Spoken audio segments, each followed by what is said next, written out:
can give them another minute. Yeah, let's do. If you like, okay. I just want to use your time well. Oh, you're great. You're great.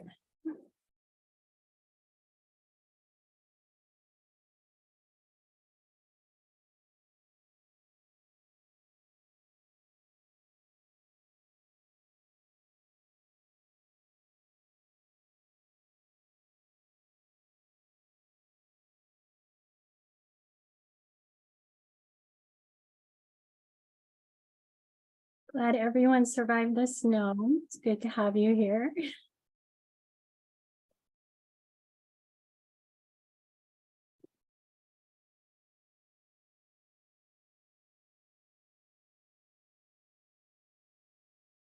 We'll give it just one more minute and we'll go ahead and get started. Thank you.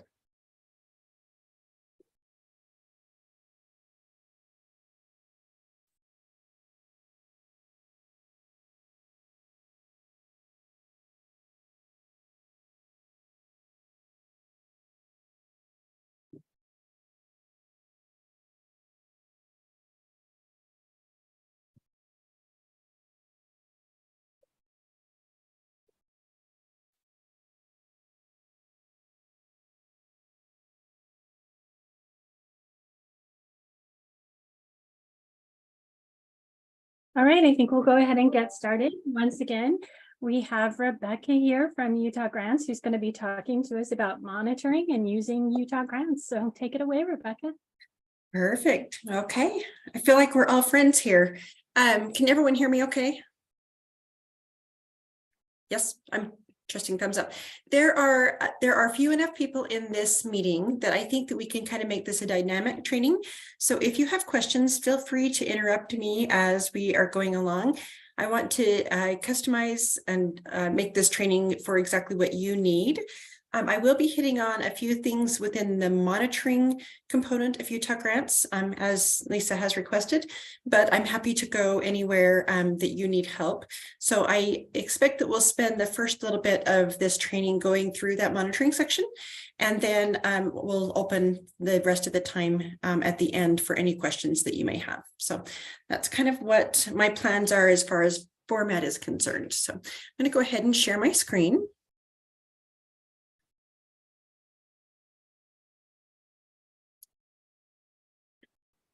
Okay, can you see the Utah Grants screen? Lisa, give me a thumbs up. Yes? Okay, perfect.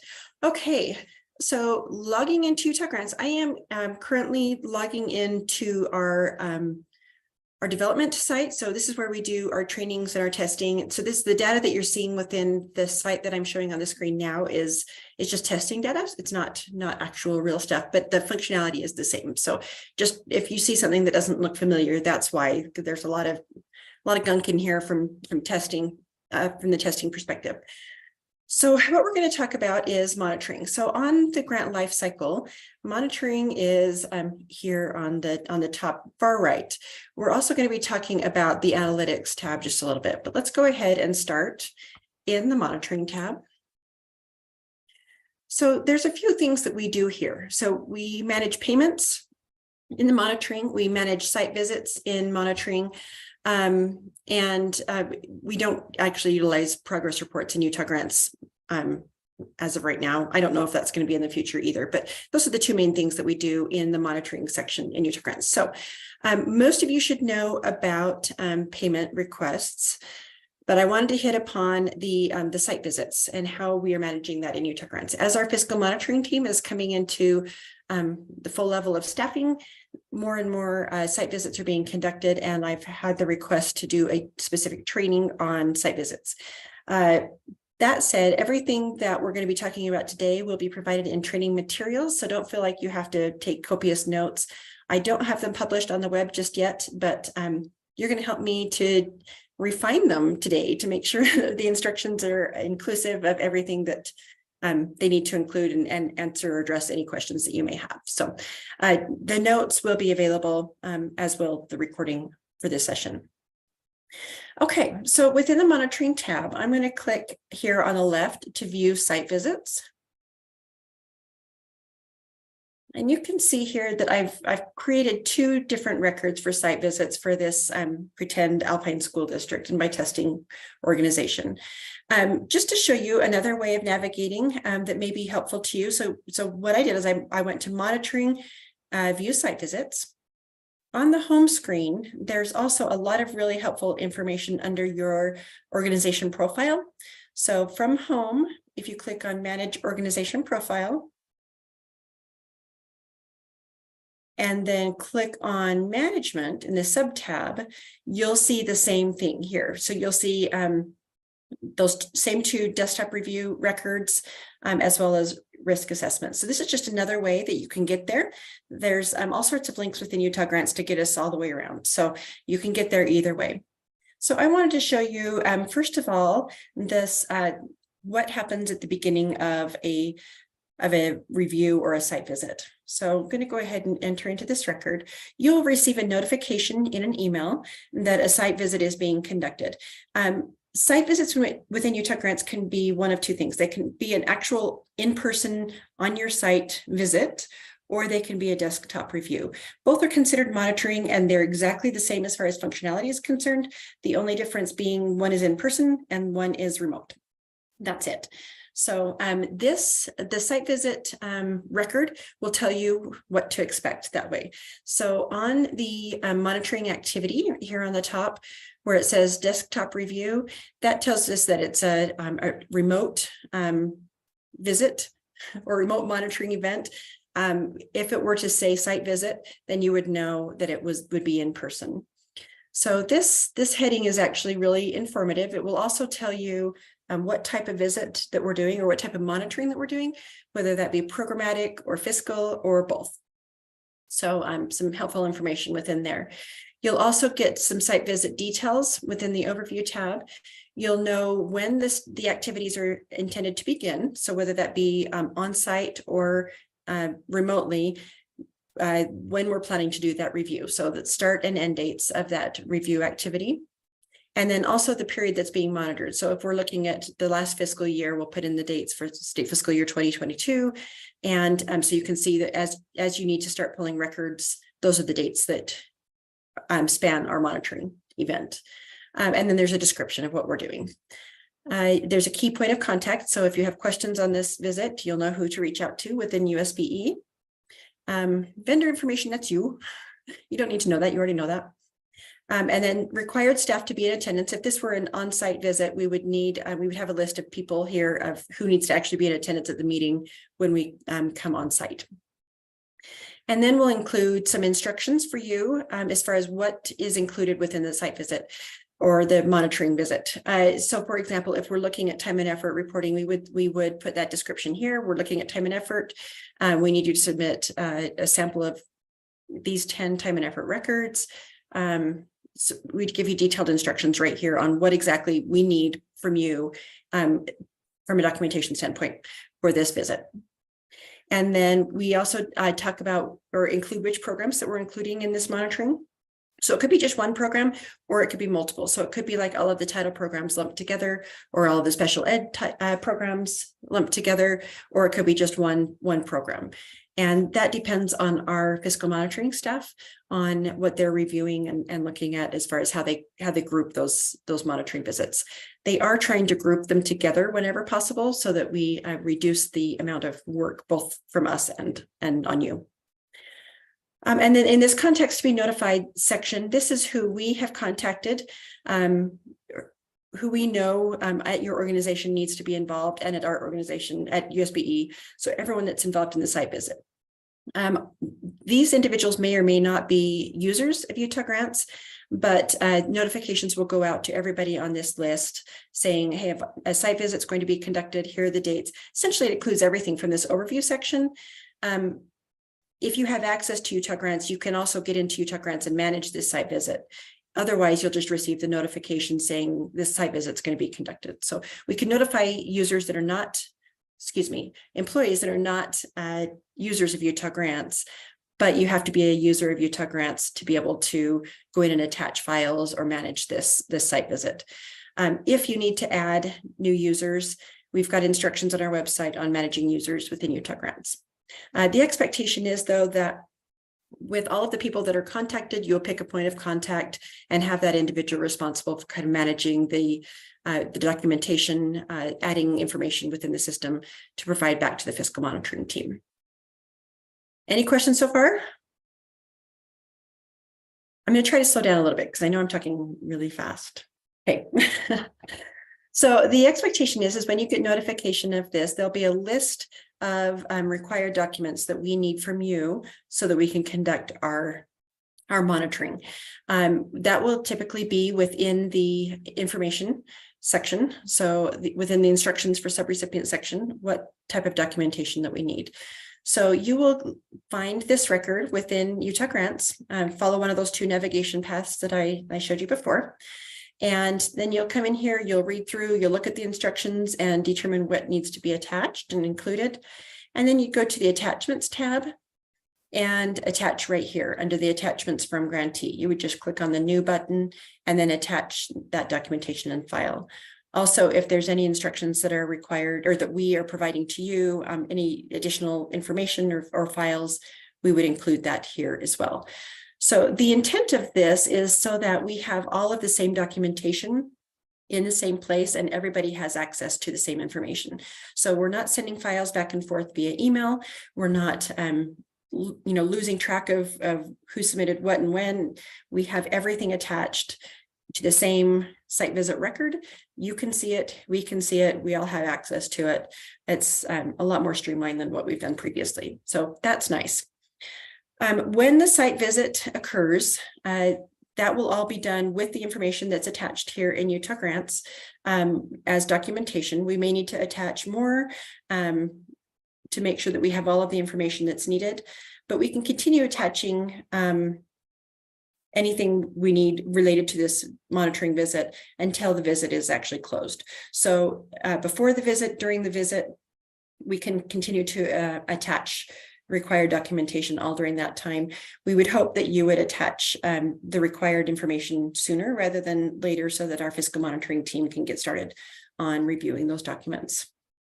Okay, so after the site visit occurs, our fiscal monitoring staff will review all of the information and the criteria, and there may be a little bit of back and forth as far as answering some questions or providing additional documentation. All of that will be done within the system. They will then, fiscal monitoring staff will make some determinations on the outcomes of that monitoring visit. Those could be nothing. I mean, they could say, great, you're good to go. It could escalate all the way to a finding, or it could be an observation or a recommendation. There's all sorts of outcomes that are possible with a site visit, but our fiscal monitoring staff would go in and enter those outcomes related to what they found within the site visit. And I have to review my notes here for just a second. Give me 1 second. After that, after the actions have been reviewed, I'm going to go into another record so you can kind of see this is nothing's really been done on this site visit. In fact, you can see that it's going on right now and into the future. So this would be expected to be a site visit that was currently taking place. Let me go into a site visit that's actually been completed. I'll kind of show you what that looks like. So again, I'm going to monitoring and then view site visits. Okay, so the upper one here says sent to subrecipient. That means there's something for me here. When the fiscal monitoring staff enters an outcome that requires your attention, you will get a pending task to respond to that action. So if there's an outcome that's required as a result of a finding, a pending task will come to you saying you need to enter an outcome here. So here's an example. This site visit is done and we have a finding. So in my outcomes tab, this populates after they've done their results. This fiscal monitoring staff has completed their results. You can see here that there's a finding and there is corrective action required. So if I look just with the eye, it will give me the corrective action record.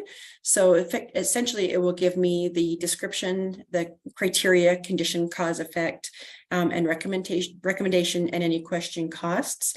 So it gives kind of a high level report of what that finding involved. And I'm going to click the back button.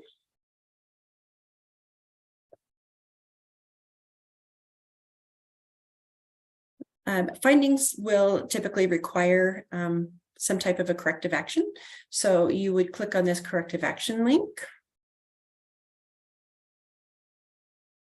And here you would indicate what it is that you're going to do to correct that action. So you would basically say time and effort. Let's say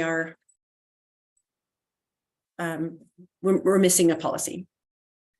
We're going to assign this corrective action to a specific individual within our school district. And we're going to say exactly what it is. We're going to talk about how we're going to correct creating this policy and when we expect to have that done. So let's say we're going to do that by March 1st and save. Oh, and I also have to go into roles and say who is going to approve this corrective action. So whoever is going in to put in this corrective action should not be the internal approver, because we always have to have two separate people with everything that we do in Utah Grants. So just make sure that the individual that is assigned to the corrective action is different, and putting in the corrective action is different than who is approving the corrective action. Okay, so now I've got Valen in as the approver. And I will save.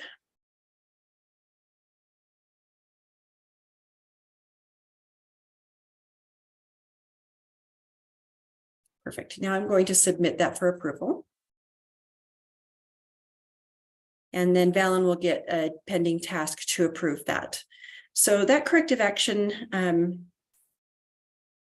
line will come to USBE for us to review and say, yes, this looks great. They're going to create a policy. It's going to be due by March 1st. And then we would expect you to come back into this monitoring visit as soon as you have that policy available and update your corrective action with the actual policy.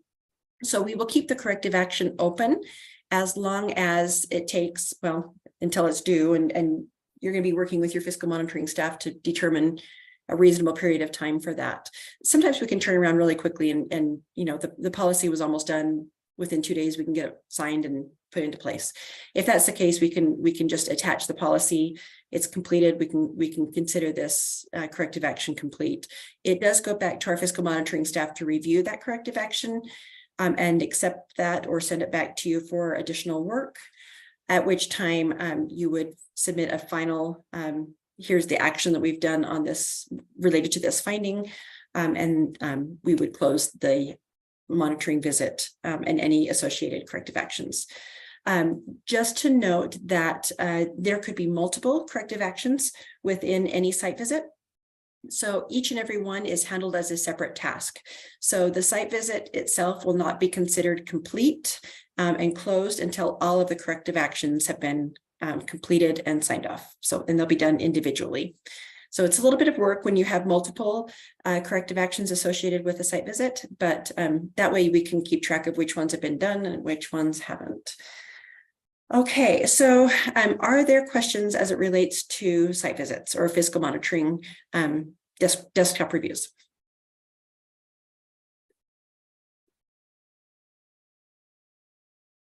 Not seeing anything in the chat. So perfect. Yeah, thanks for watching that, Lisa. I don't see the chat, so thank you. But feel free to interrupt me too, and just pop your picture up on the screen and ask away. So thank you.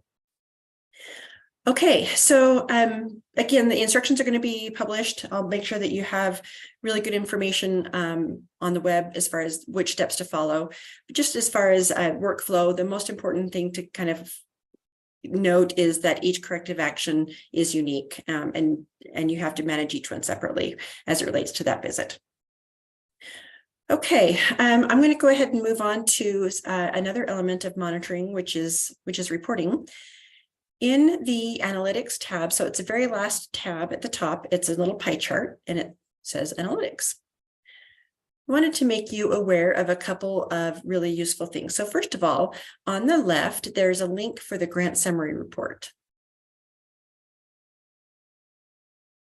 If I click on that link, I can filter here by any different criteria that I see here on the screen. So for example, if I want to know about all of the IDEA school age programs and where they stand, I'm going to put that in the filter, or yep, IDEA. Let's just say IDEA and search. And this will pull up all of my grants that have IDEA in the program title. So you can see what was awarded, what's been paid, if there's been any adjustments, the remaining amount, and if there was a waiver. So this is an easy way to see program by program, kind of over time, what's happened with that program, or kind of a snapshot of what's happening this fiscal year. So I can put in like a 23 program number. That's my fiscal year 23. And it would pull up any program that started with 23. So there's anything that you can filter by here. You can put in that search criteria. You can also download this to CSV or PDF by clicking these little hyperlinks up above. So if you're like me, you can't do anything unless it's in Excel. So download it as CSV and then open that file in Excel, and then you can manipulate it however you need to. Okay, so getting back to the analytics screen, I'm just going to click the back button on my browser.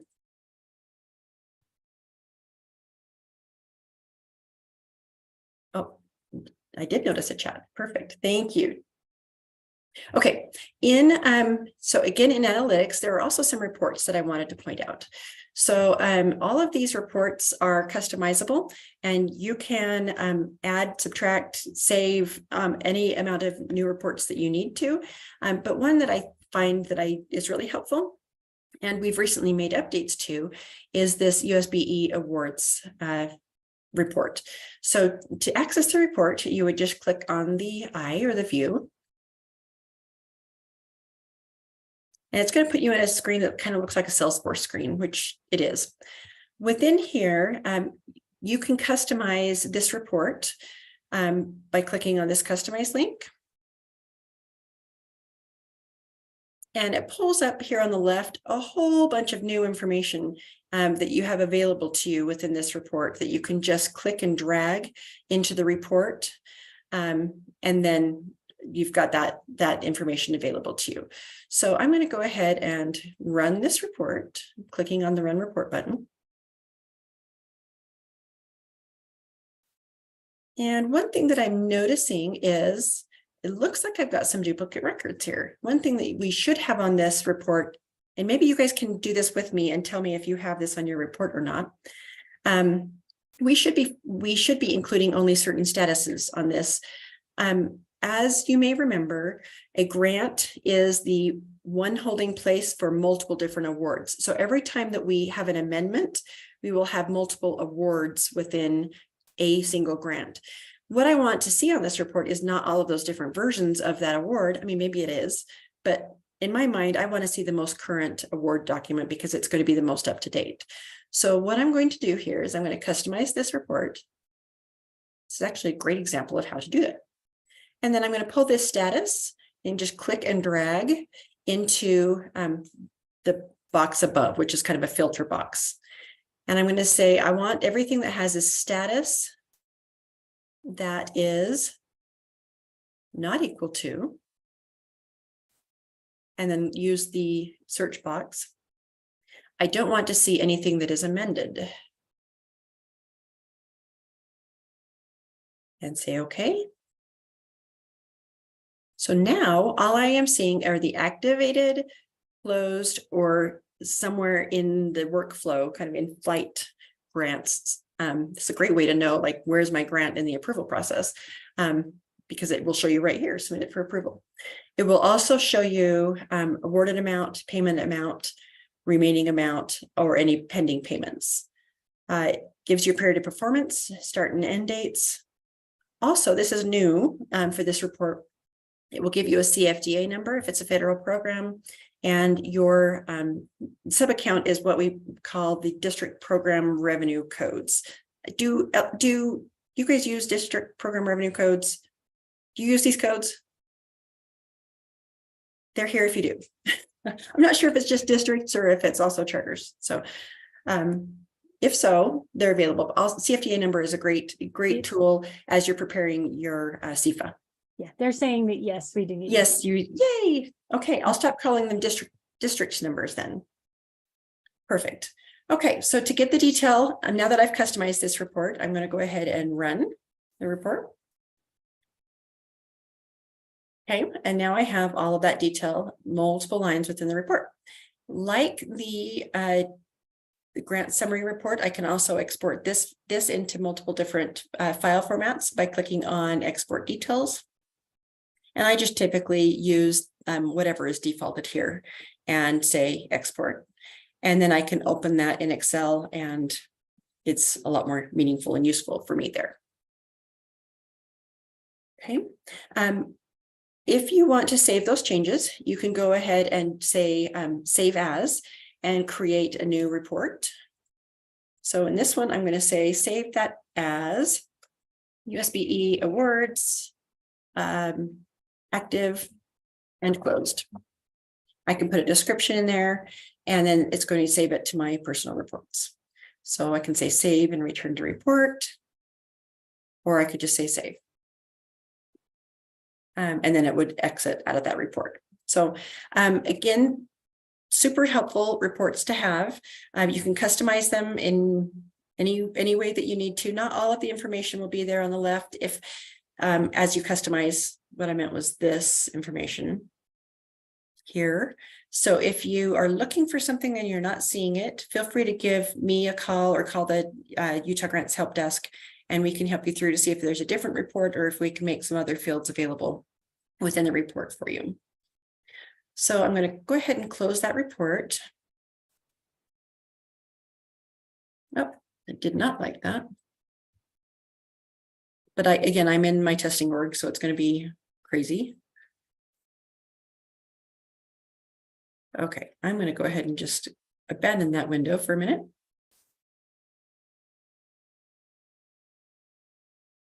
And then other reports that you have available, a report on payments, applications, awards is what we were just looking at, and then LEA grant funding report. So do you guys have all four of those reports in your view? I trust yes. If not, let me know. Okay. One other piece that is really helpful that's new within Utah Grants that I wanted to point out can be used for monitoring. It's within the grants tab, but it really is how I would recommend that you access a lot of your information within Utah Grants for your monitoring. So if you click on the grants tab and then click on this view grants link on the left,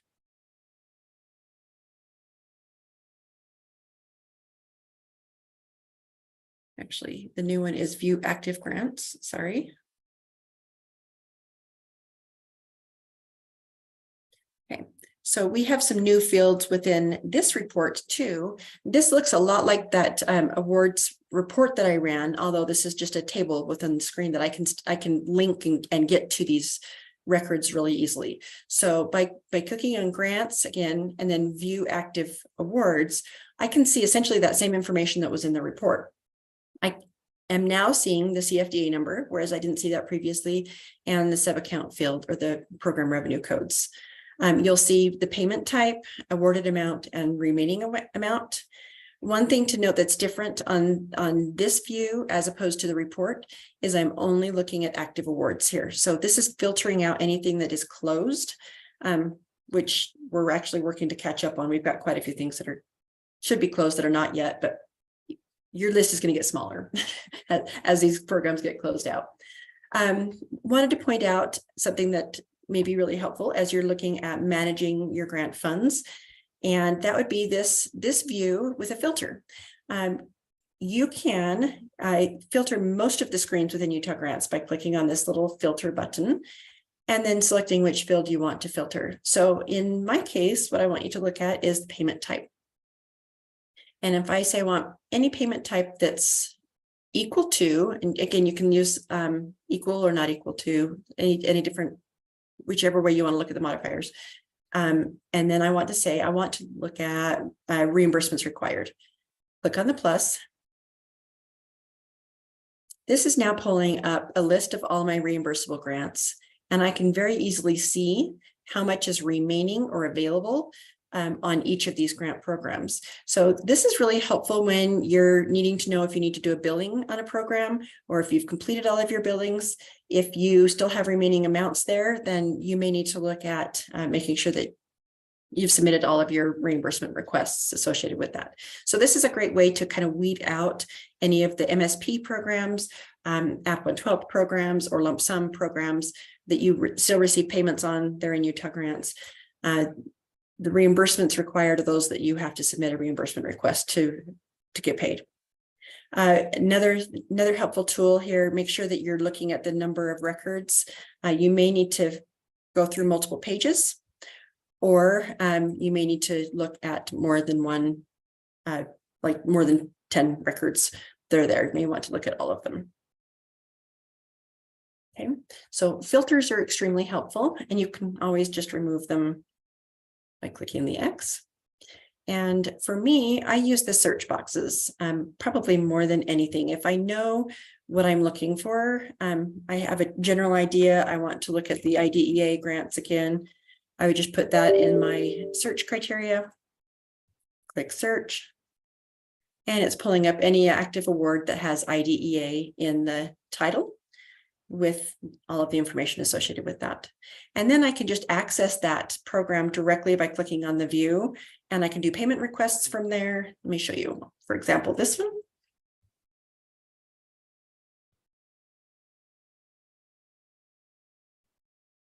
Taking just a minute. And I've kind of got the spinning wheel of death. Okay, so by accessing this record, I can see like what is my budget period. I can see the total budget. I can do a budget revision if I need to. I can do a new payment request or waive the funds. Anything that I need to do as far as post-award management of that grant, I can do directly from that screen. So that's probably one of my favorite screens to get to right now, just because it provides so much information, as much as the report really, and it still lets you access the record that you're looking for.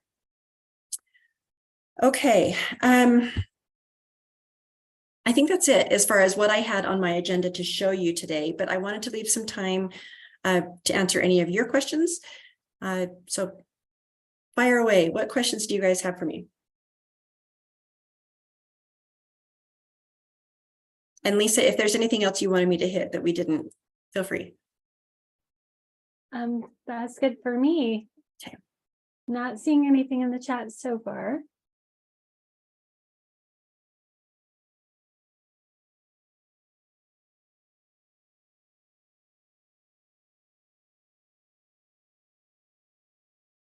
And feel free to just jump on if you have a question. You don't need to type.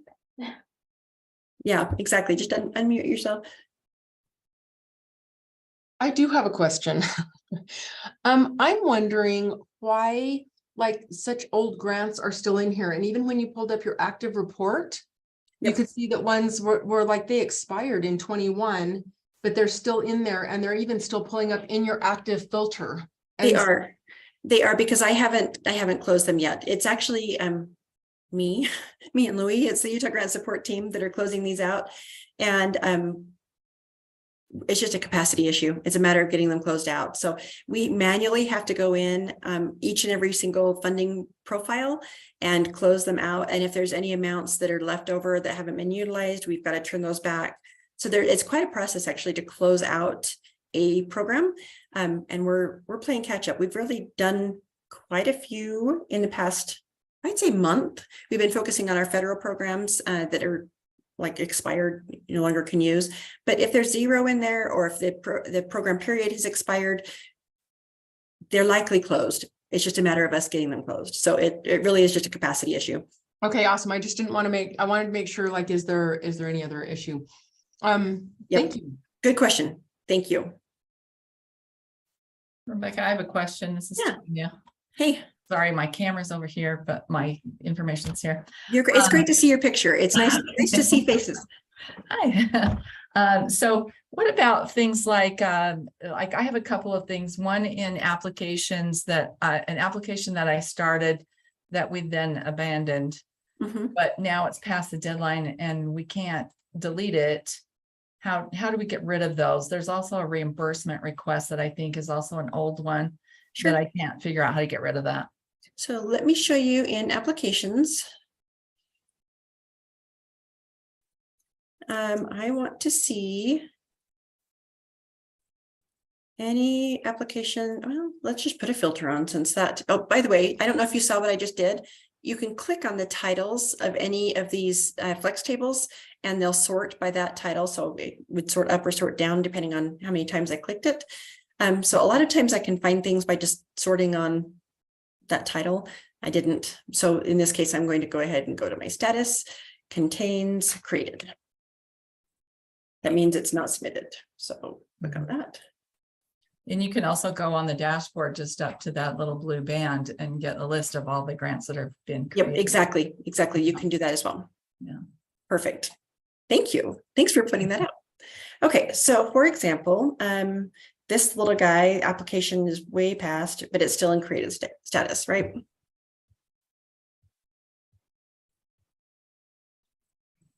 See that it's expired. There's nothing I can do here. Oh, I thought there was a way to say I'm not interested, but maybe that has to be while it's still active.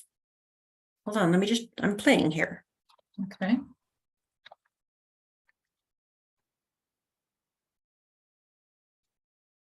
I think this may be an opportunity. So I don't get into your view very often. We have a different view for USBE staff, and this may be an opportunity for us to clean up some old applications. I'm thinking, yeah, I still don't have the opportunity to waive this application. If it's still within that the period that the announcement is open, you can waive the application and it will show as waived instead of created, which is what I would recommend that you do if you're not interested in that. That said, we probably should close out some of these applications that are still in created status that you really can't do anything with. Right. So that's a good feedback. Okay, Okay. I'll work on that. The other one was payment requests. Yes. So payment requests, you can actually delete. I do know that, but it has to be either whoever created it or the key point of contact. So those are the only two people that can actually delete a payment request. Okay. Well, I'm looking at one that I'm the owner and it's from 2019. Do you have a little And, trash can next to it? oh, wait, let me go back then.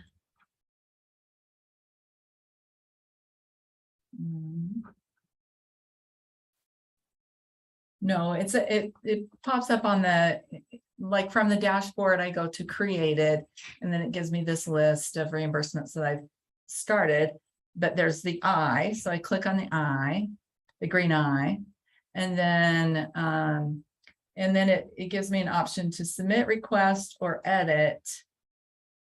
And if I click edit, let's see what happens. And you are the owner of it? Yeah. I can save it or I can cancel, but if I cancel, then it just goes back to how it was. Okay, so here's what I would do. I think, let's try this. This is great. I love the dynamic nature of this. So if you go into the actual award, so I'm going to kind of take that same navigation that I did before. I'm going to go into the grant, view active awards. And I don't know which one has a payment with it, but let's hope that this one does. I'm going to just show you where you can find it. I haven't, well, this one was a $0 remaining, so it won't, but I'll show you where to find it. So here, when you're within the award, if you go into requests and you see payment requests and actions, so you're not actually in the reimbursement request yet, but you're within the award that contains the reimbursement request. is there a trash can there? Well, I searched for Title III. It's the 19 Title III that I'm asking about. And so I type in Title III and I just get 20 and 21. I wonder if it's been closed. That's strange. Huh. But yet it still appears on my monitoring dashboard as one that is created and still open. Tanya, when you're within that payment record itself, is there a link to the award? So let me go into this one. I'm sorry, I hope I'm not wasting everybody's time. I can do this. Yeah, I think this is actually for me, I think this is useful to hear your questions. Okay, And if I were participating in this, I would want to like hear the thought process, even if we Right. don't solve it. Here's the thought process. Okay, so I am within this reimbursement request, this fake pretend reimbursement request. On the overview tab, there is a link to the award. So I can get back and forth between different things by visiting different screens. Anything that's blue is a hyperlink. So to look at the most active award, just click on that award hyperlink, start at the AD-USBE. Mhm. So I'm in there. And now you go to the requests tab. And do you see Aha. the payment record with a trash can? Yes, I do. Ah. Well, that was sneaky. Yeah, sorry. But we got Okay. there. We got there. That's good. Thank you so much. You're welcome. But I will take the note on the applications that we've kind of got some data cleanup that we need to do on any applications that are closed and done. Okay, now I'm gonna have to remember what I did. It's from grants. It's through the grants tab, right? Yeah, well, we were, as long as up in this upper left-hand corner, you see award view. So as long as you're looking at the most active award for that program and then go into requests, that's where that information will be.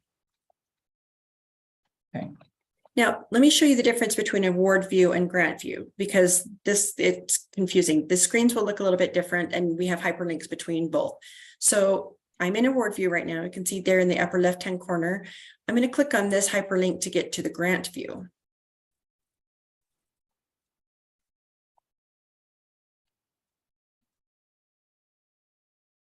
This is what I was talking about when we have multiple versions of a grant. So if we have amended the grant for any reason, if you go to the awards tab, you'll see multiple lines here. This one only has one, so it's a one-to-one relationship, but it could be one-to-many. The most active award, most recent award is always going to be on the top, but anything that you're going to be doing within this program will typically be at this award level. But the ultimate container, the big container to see all of the different versions of everything, will be the grant view. So if you want to see a snapshot of this grant over time and how it's been amended and updated, the grant view is a great way to do that. If you're actively working it, go to the most recent award and manage it from there. So grant view versus award view. Does that add confusion or help? Hopefully it helps. Yeah, I had myself muted, but yeah, that's helpful. Thank you. Other questions from the group?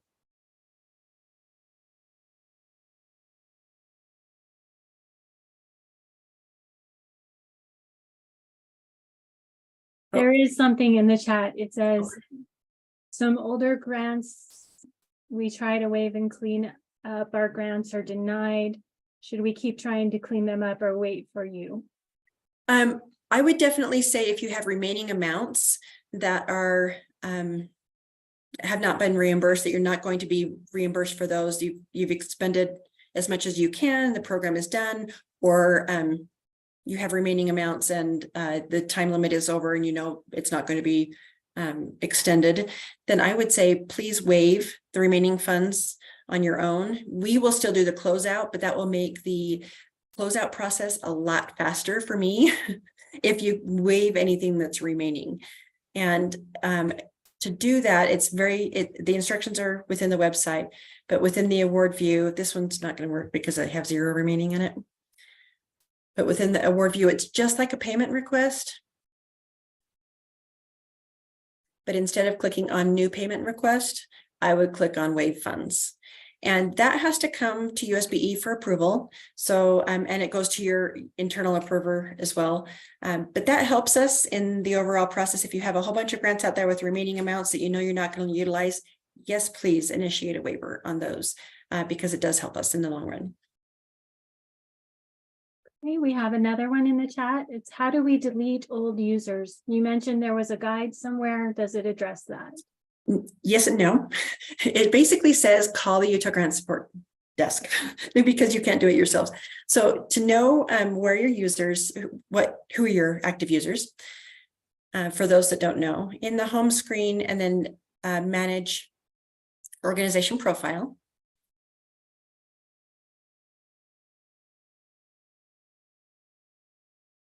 On the overview tab, it shows any user who has ever been any individual that's ever been a user in Utah Grants. Note that active users will have a checkbox and say active. If they're no longer active, we can't delete them, but we can inactivate them. In fact, we should inactivate them because it's kind of a security thing for our LEAs. So if you do have people that have left your organization, review your contact information here. If you have active users that are no longer with your organization or don't need access to Utah Grants, help us out by you can shoot an email to the Utah Grants Help Desk or give us a call. Email is probably the easiest, saying inactivate these users, and we can do that on our end. So unfortunately, we don't have that management capacity, so you can't manage that on your own, but you can send it to me and we can get those inactivated for you. The guide does specifically address how to add new users, which you do here, and I think it's the key POC that needs to do that. But the instructions, all they say is you need to call the Utah Grant Support Desk. So yes, it addresses it, but it's not much information. Okay, we have another one. As the creator, I don't see the same view as the approvers in KPOC. It seems inconsistent for when directors need to approve reimbursements or revisions. It can be in grants or monitoring then pending tasks. Is there a rhyme or reason to what tab that would be in? So if you're seeing information from a creator and an internal approver that differs, then let me know because I wasn't aware that there were different views between the two. Pending tasks may be different because pending tasks can be specific to the user. And I'm not sure if that's what you're referring to, but the views, like when you get into a payment request to create it and you get into a payment request to approve it, those two views should be the same. And if they're not, I need to know because they should be the same. And an approver should always see the same things that the creator is seeing. Otherwise, they don't have enough information, in my opinion. Do you have an example or like a specific screen or more information that you can share with me? Courtney, would you be able to unmute and get more info on that? Let's see. And if not, maybe she's going to try and get her headphones on. Yeah, and if not, you can always send it to me offline and we can look at that, but it should be the same. Okay.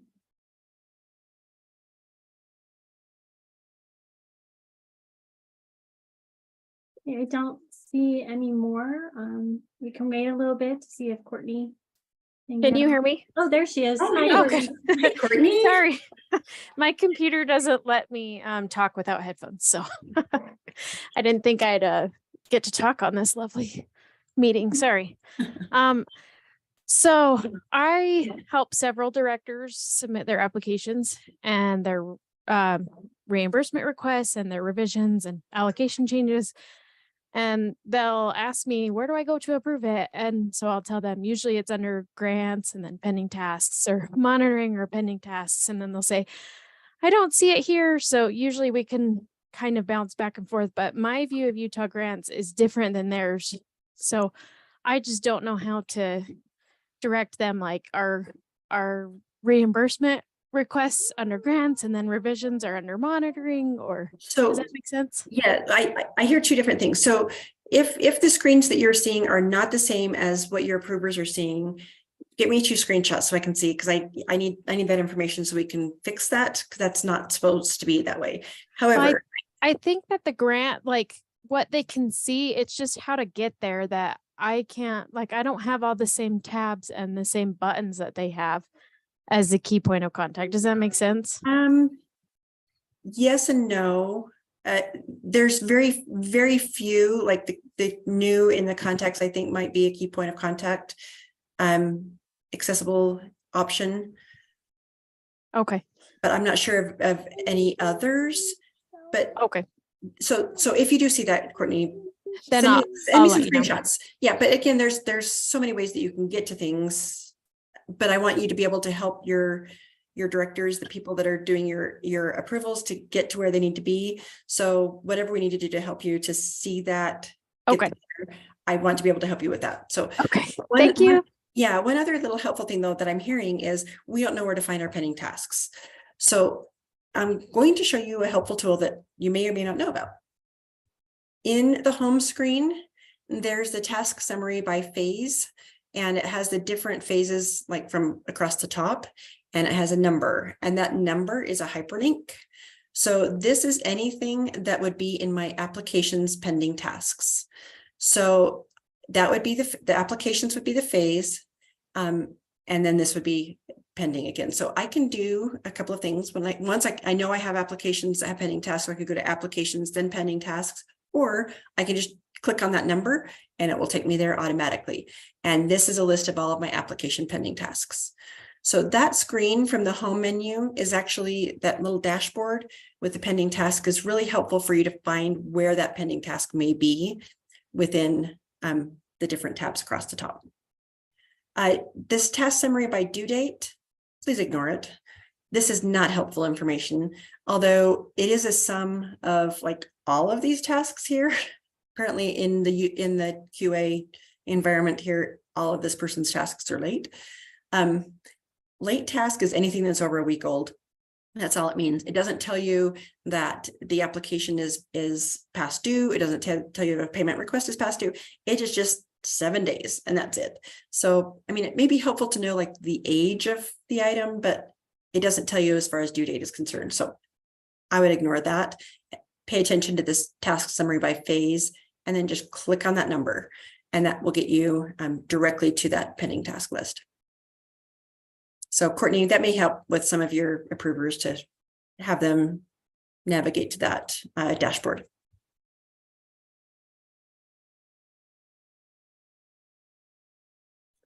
All right, I don't see anything else in the chats.